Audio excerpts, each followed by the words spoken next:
บนดังនេះក្រៅពីពុំភ្នំស្រូវនិងខ្លងកលានត្រូវបានបញ្ចប់ជាទម្លាប់អ្នកស្រុកអង្គរមានបនភូមិជាច្រើនទៀតសម្រាប់ធ្វើបន្តទៅតាមខេត្តនីមួយៗដែលនៅមានជីវិតស្ទើរតែគ្រប់ភូមិស្រុកនិងបណ្ដាខេត្តផ្សេងៗដែលមានឈ្មោះខុសគ្នាទៅតាមតំបន់នានាតែប្រព្រឹត្តក្នុងខែមិញដូចគ្នាប្រជាជនខ្មែរអ្នកស្រុកចំនួនក្រោយបានចេះដឹងចងចាំតៗគ្នាធ្វើបនដាងមាឃឬឡើងអ្នកតាតែនៅតាមតំបន់ខ្លះគេហៅថាបនភូមិឬបនដាលៀនជាដើមចំពោះ3ខេត្តខែមិញអ្នកស្រុកអង្គរស្គាល់ច្បាស់ថាជាបនដាងមាឃហើយអ្នកស្រុកនិយមយកថ្ងៃនោះធ្វើពិធីឡើងអ្នកតាផងដែរមិនត្រឹមតែអ្នកស្រុកអង្គរទេដែលធ្វើពិធីនេះពីមុនមកគ្រូអាំងជូលៀនក៏បានបញ្ជាក់នៅក្នុងកម្រងអត្ថបទព័ត៌មានវប្បធម៌ខ្មែរថា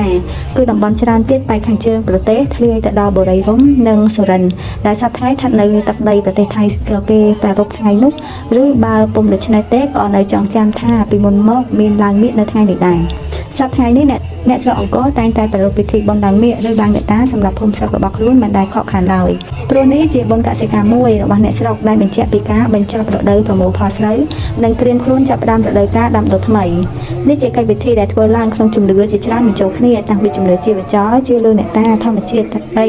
ីភ្លើងខ្យល់ត្រពាំងបឹងព្រៃភ្នំដូនតានិងព្រះពុទ្ធសាសនាបញ្ចូលជាមួយព្រហ្មញ្ញសាសនាតែមានកិច្ចក្រុងពីលីនិងគ្រឿងរណ្ដាប់ផ្សេងៗលាយឡំគ្នាដើម្បីធ្វើពិធីបន់ស្រន់គ្រប់ទីកន្លែងនៃបណ្ដាភូមិស្រុកផ្សេងៗដែលប្រារព្ធពិធីបុណ្យតែងតែមានវត្តមាននៃការពុំភ្នំស្រូវ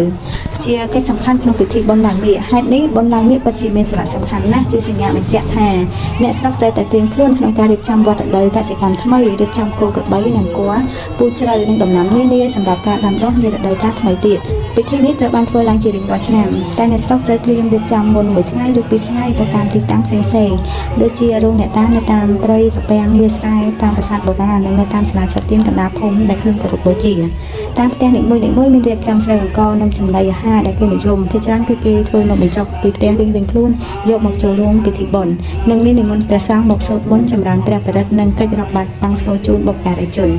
នការរៀបចំពិធីអាចដូចគ្នាឬក៏ខុសគ្នាបន្តិចបន្តួចទៅតាមបរិបទដែលគាត់រស់នៅនិងមានភាពខុសគ្នាខ្លាំងពីតំបន់មួយត្បិតធ្វើក្នុងថ្ងៃតែមួយដូចគ្នាបច្ចុប្បន្នមានភូមិចាស់ៗមួយចំនួនដែលបានរក្សាទំនៀមបន្តធ្វើបុណ្យឡើងមាឃមិនដែលខានឡើយទាំងនៅក្នុងនិងក្រៅតំបន់អង្គរមានដូចជាភូមិមួយចំនួននៅស្រុកប្រាសាទបាគងភូមិនៅឃុំលៀងដៃឃុំបដារុនតាឯកអំពើកណ្ដែកសង្កាត់គោកចកសង្កាត់ចុងឃ្លៀសនៅទន្លេសាបនិងភូមិមួយចំនួនទៀតនៅក្នុងទន្លេព្រមទាំងប្រាសាទបុរាណជាច្រើនទៀតដូចជាប្រាសាទអង្គរវត្តប្រាសាទវត្តអទ្វារនិងនៅភូមិនគរក្រៅជាដើមអ្នកស្រុកម្នាក់ៗដឹងពីទួលនីតិនៃការងាររបស់ខ្លួនយ៉ាងច្បាស់លាស់បានរៀបចំរបស់របរចានឆ្នាំងតុកៅអីកន្ទេលកម្រាលដើម្បីរៀបចំម្ហូបអាហារនិងគ្រឿងរណ្ដាប់នានាសម្រាប់ពិធីបុណ្យឡើងមាឃដោយម្នាក់ៗមានទឹកមុខសប្បាយរីករាយនិ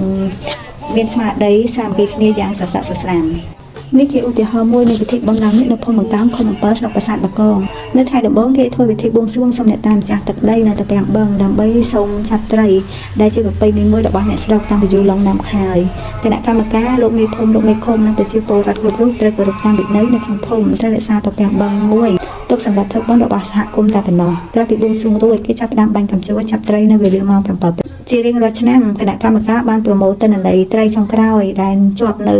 ៅសម្រាប់នោះទុកសម្រាប់ធ្វើបុណ្យឡើងមាឃនៅថ្ងៃបន្ទាប់ជាថ្ងៃឡើងរោងដែលមានការរៀបចំបោះសម្អាតសាលាឆទានភូមិបង្កោរៀបចំគ្រឿងរណ្ដាប់សម្រាប់ទេវតានិងគ្រឿងសម្ដែងផ្សេងសែនព្រះវិស្ណុកាសែនក្រុងពាលីធ្វើកិច្ចកម្ពស់ភ្នំនិងលើកទង់សាសនាផងដែរតាំងពីពេលរសៀលរហូតដល់យប់អ្នកស្រុកម្នាក់ៗបានយកស្រូវពីផ្ទះរៀងៗខ្លួនមកបញ្ចូលនៅក្នុងភ្នំស្រូវថ្ងៃបញ្ចប់ត្រូវនៅថ្ងៃ800ត្រឹមថ្ងៃសៅរ៍ផងដែរអ្នកស្រុកនាំគ្នាមកតាំងពីយប់មក4ទីភ្លឺដែលយាយតាខ្លះបែងស្នាក់នៅសាលាឆទានតែម្ដងគេចាប់ផ្ដើមសូត្រធម៌នមស្ការសមាទានសិស្សនៅម៉ោង5ភ្លឺលុះដល់ពេលព្រឹកឡើងពុទ្ធបរិស័ទបានយកចង្ហាន់លោកបញ្ចុកម្ហូបអាហារបង្អែមចំអាពីផ្ទះរៀងៗខ្លួនមកជួបជុំគ្នានៅសាលាឆទានបង្កោដើម្បីរៀបចំចង្ហាន់ព្រះសង្ឃរួមគ្នាឯអ្នកខ្លះទៀតរៀបចំនំចំណីនិងម្ហូបអាហារសម្រាប់ពេលពិធីរាប់បាតថ្ងៃត្រង់ផងដែ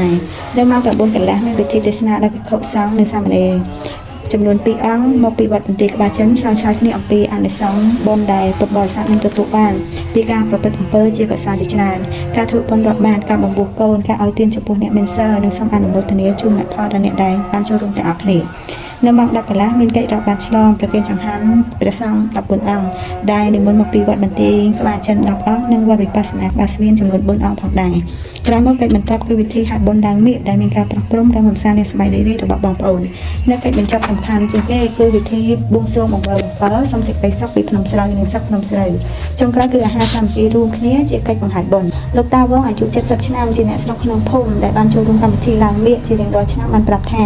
ការពូនភ្នំសាច់ឬភ្នំស្រូវដើម្បីរំដោះគ្រោះអកម្មអស់ពីដែលមនុស្សបានធ្វើកន្លងមកទៅលើសត្វគោក្របីដែលបានប្រើកម្លាំងសត្វទាំងនោះធ្វើស្រែចម្ការនិងដឹងគុណចំពោះធម្មជាតិដើម្បីសំសេចក្តីសុខហើយស្រូវដែលនៅទីនេះគឺជាទឹកចិត្តរបស់បងប្អូនអ្នកស្រុកយកមកបរិច្ចាគជាស្បៀងរួមទុកសម្រាប់កិនជាអង្គដើម្បីរៀបចំពិធីបុណ្យផ្សេងៗទៀតរបស់សហគមន៍